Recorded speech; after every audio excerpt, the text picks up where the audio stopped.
Hello students, welcome to Dronacharya IAS YouTube channel. This is Dr. Daman Benipal presenting you daily current affairs for 2nd January 2022.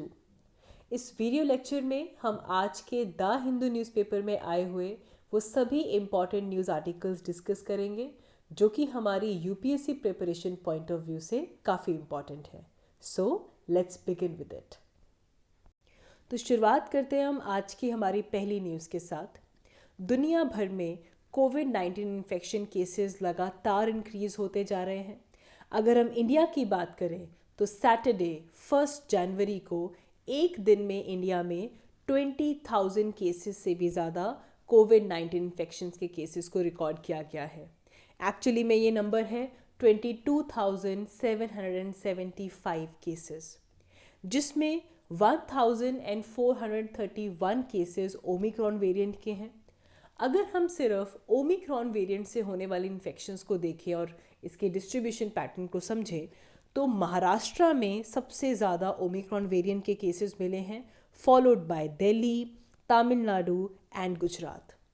ये जो cases के अंदर एक sudden spike आया है, इसकी वजह से हमारा हेल्थ इंफ्रास्ट्रक्चर के ऊपर काफ़ी ज़्यादा स्ट्रेस इंड्यूस हो चुका है, जिसके चलते हेल्थ मिनिस्ट्री ने स्टेट्स को अपनी फैसिलिटीज़ को रैंप अप करने के लिए कहा है और एडिशनल आइसोलेशन बेड्स तैयार कीजिए, मेकशिफ्ट हॉस्पिटल्स को खोलिए, फील्ड हॉस्पिटल्स शुरू कीजिए, पेडियाट्रिक केयर यूनिट्स को बनाइए, होम आइसोलेशन के फॉलोअप सिस्टम को इम्प्रूव कीजिए. तो वो सारे मेजर्स जिससे कि हमारा हेल्थ इंफ्रास्ट्रक्चर इस स्पाइक को सह सके, इसको लेकर इन मेजर्स को अपनाने के लिए कहा गया है. आगे बढ़ते हैं. हमारी नेक्स्ट न्यूज़ चाइना और ताइवान इशू से रिलेटेड है. Now if we talk about the relationship between China and Taiwan, it has been strained for many years.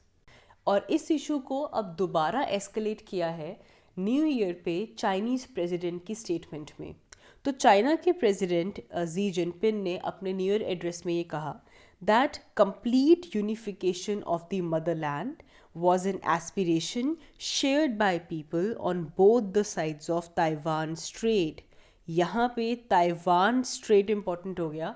उन्होंने कहा कि ताइवान स्ट्रेट के दोनों तरफ जो लोग हैं उनकी एक ही एम है, एक ही एस्पिरेशन है, that is complete unification of Motherland. इसका मतलब क्या है? सबसे पहले यहाँ पे ताइवान स्ट्रेट की लोकेशन को समझते हैं. तो यहाँ पे आप देखेंगे this country over here is China and ये जो आइलैंड नेशन है दिस इज़ ताइवान. ठीक है जी.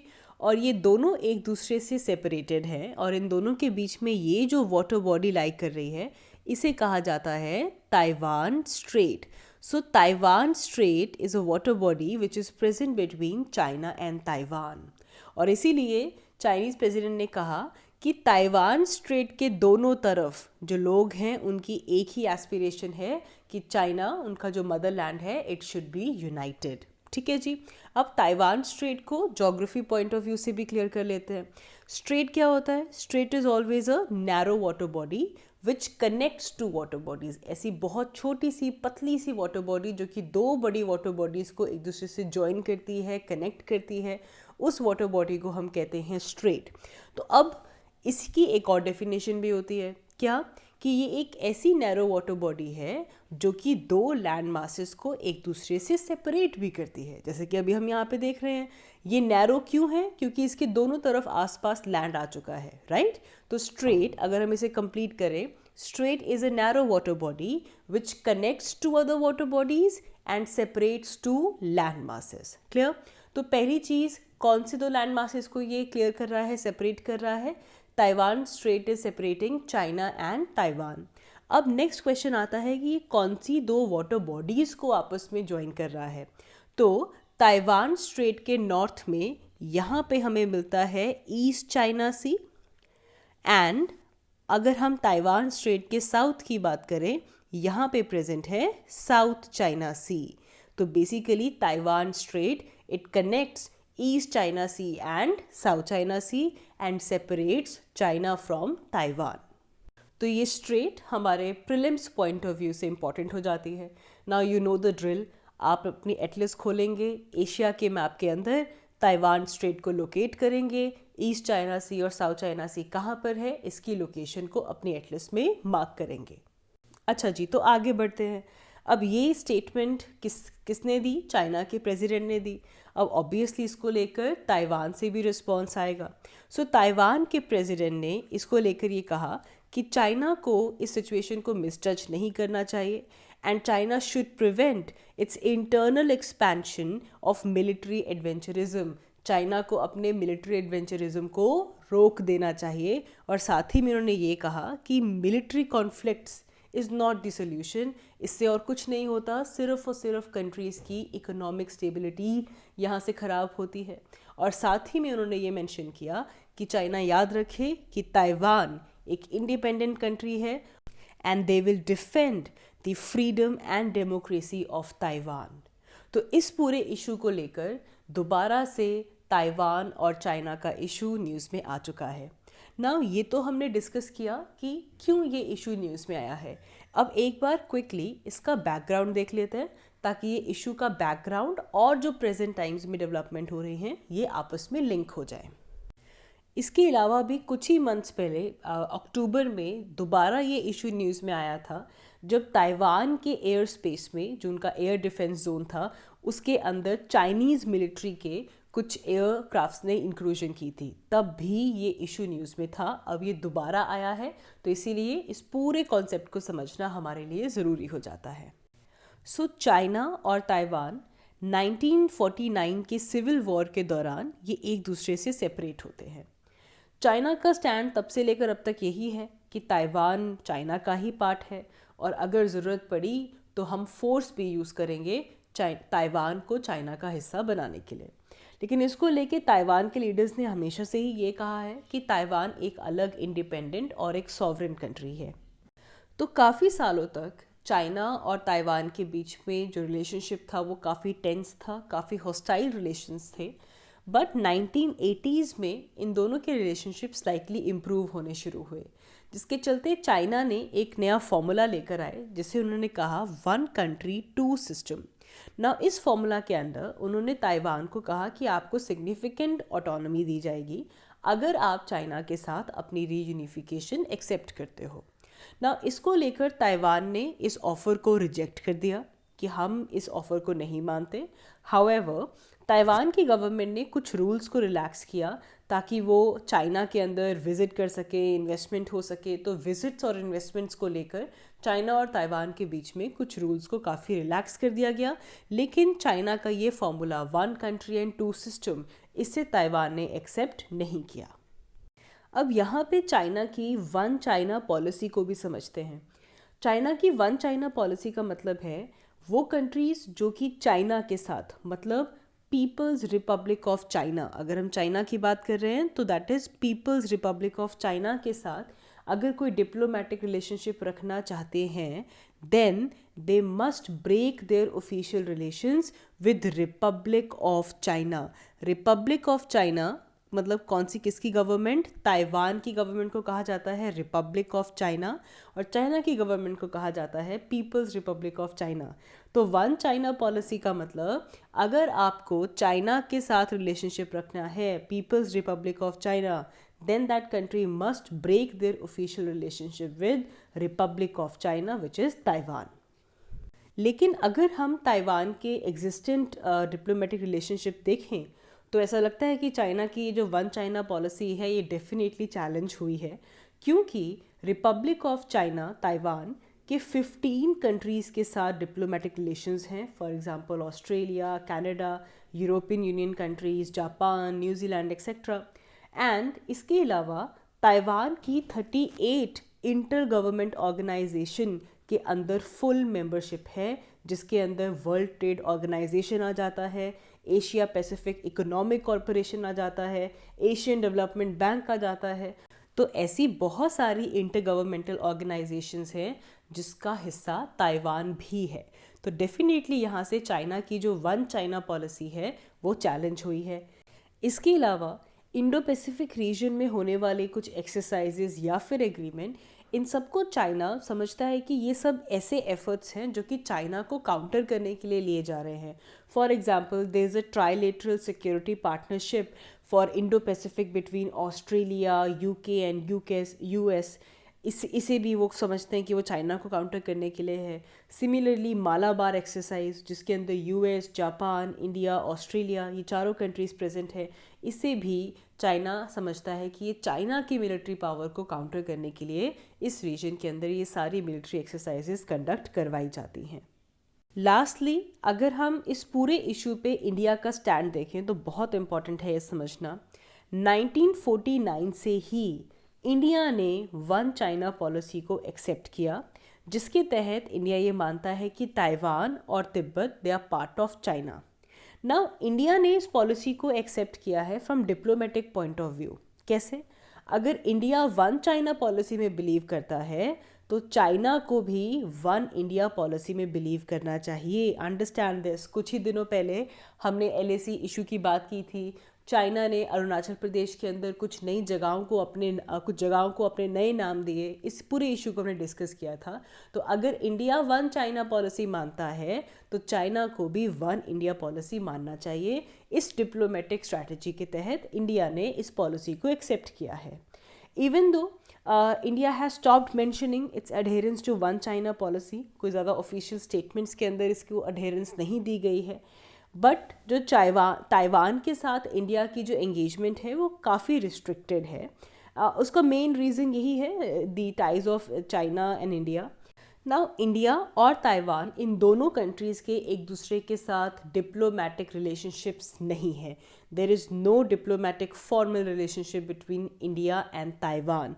हाउएवर 1995 के बाद से दोनों ही साइड्स ने, इंडिया और ताइवान, अपने अपने रिप्रेजेंटेटिव ऑफिसेस कैपिटल्स के अंदर, एक दूसरे के कैपिटल्स के अंदर ज़रूर ओपन किए हुए हैं, जो कि डी फैक्टो एम्बेसीज के जैसे काम करते हैं. बट ऑफिशियल तौर पे, फॉर्मल तौर पे इंडिया और ताइवान, इनका आपस में कोई भी फॉर्मल डिप्लोमेटिक रिलेशनशिप नहीं है.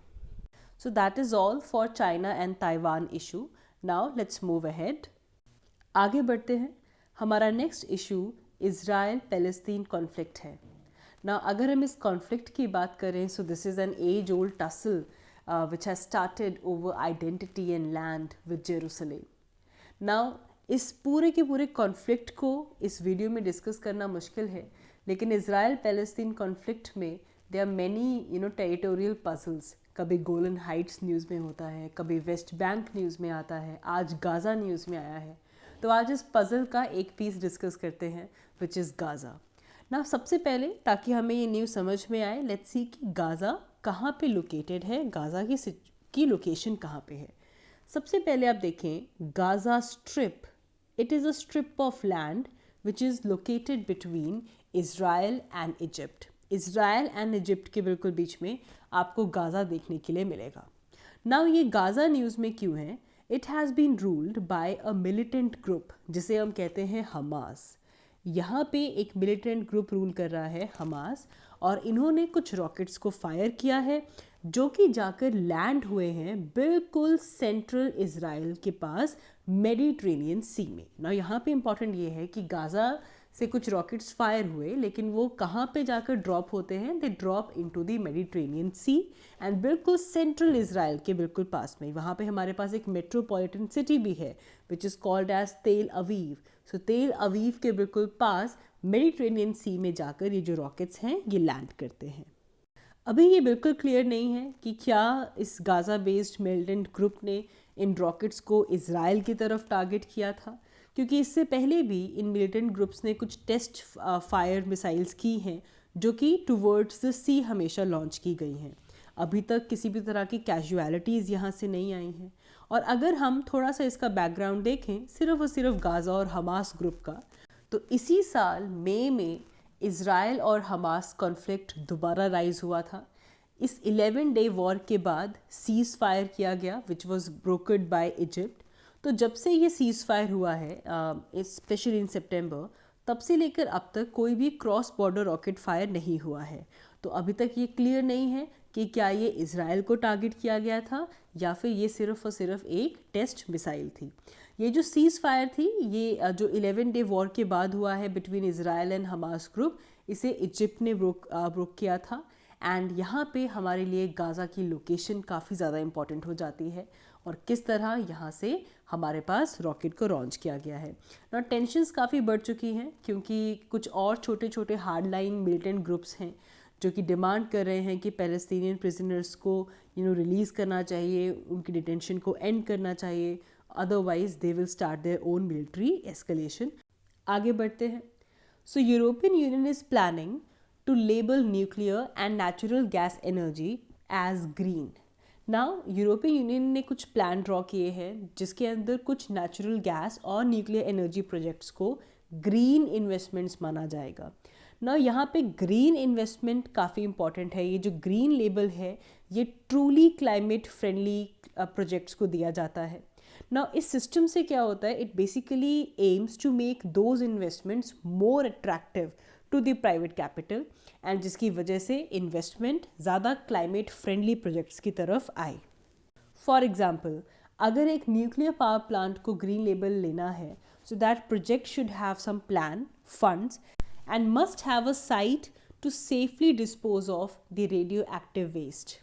सिमिलरली, अगर एक नेचुरल गैस पावर प्लांट को भी ग्रीन लेबल लेना है ताकि अच्छे से क्लाइमेट फ्रेंडली तौर पे उनको इन्वेस्टमेंट्स मिले, तो उनको भी अपनी कार्बन डाइऑक्साइड की एमिशंस को रिड्यूस करना चाहिए ताकि वो किसी fossil fuel based plant, obviously natural gas plant भी कार्बन डाइऑक्साइड रिलीज करता है और फॉसिल फ्यूल बेस्ड प्लांट भी करेगा, बट अगर नेचुरल गैस पावर प्लांट की जो एमिशंस हैं वो कम है तो it can replace a fossil fuel plant. तो बेसिकली इससे जो इन्वेस्टमेंट है वो उन प्रोजेक्ट्स को मिलेगी जो कि क्लाइमेट फ्रेंडली प्रोजेक्ट्स हैं ना। इस पूरे मिशन को फ्रांस लीड कर रहा है।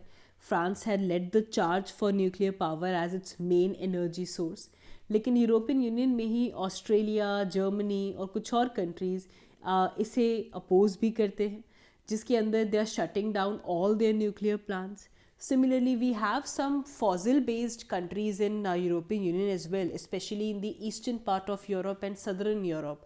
They have also defended the use of natural gas and at least as a transitional source of energy, even though even natural gas will produce greenhouse gases. तो ये 27 nations का एक block है, voting होगी। अगर मेजॉरिटी स्टेट्स इस पूरे draft को बैक करते हैं, so this will become a European unions law and will come into effect from 2023।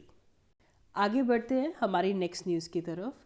So India ने अपने ह्यूमैनिटेरियन एड प्रोग्राम के under Taliban ruled country Afghanistan को 5 लाख डोजेस भेजे हैं कोवैक्सीन के।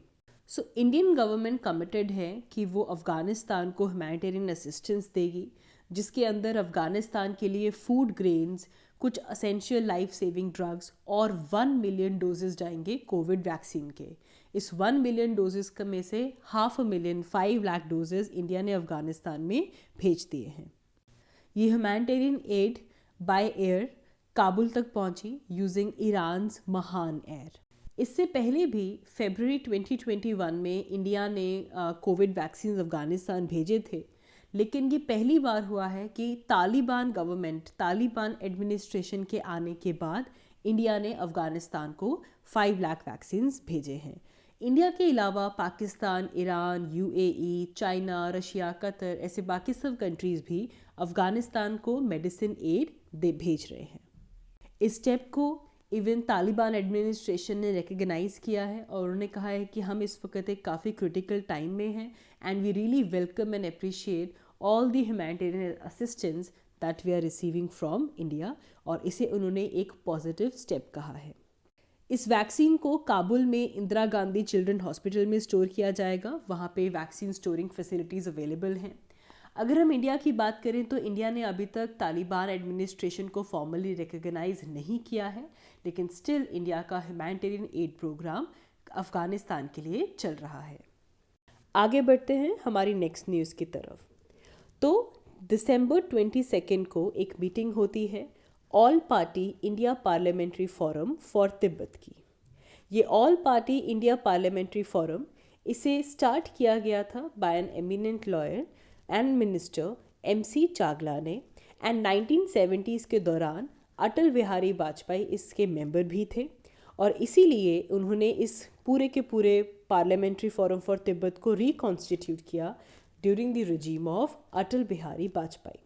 तो 22 दिसंबर को इस पार्टी की मीटिंग होती है, जिसके बाद एम्बेसी ऑफ चाइना ने MPs को लेटर भेजे हैं, और इसके रिस्पॉन्स में तिब्बतन पार्लियामेंट इन एग्जाइल इन्होंने अपनी स्टेटमेंट दी है that China is intimidated by the increasing support for the independence of Tibet.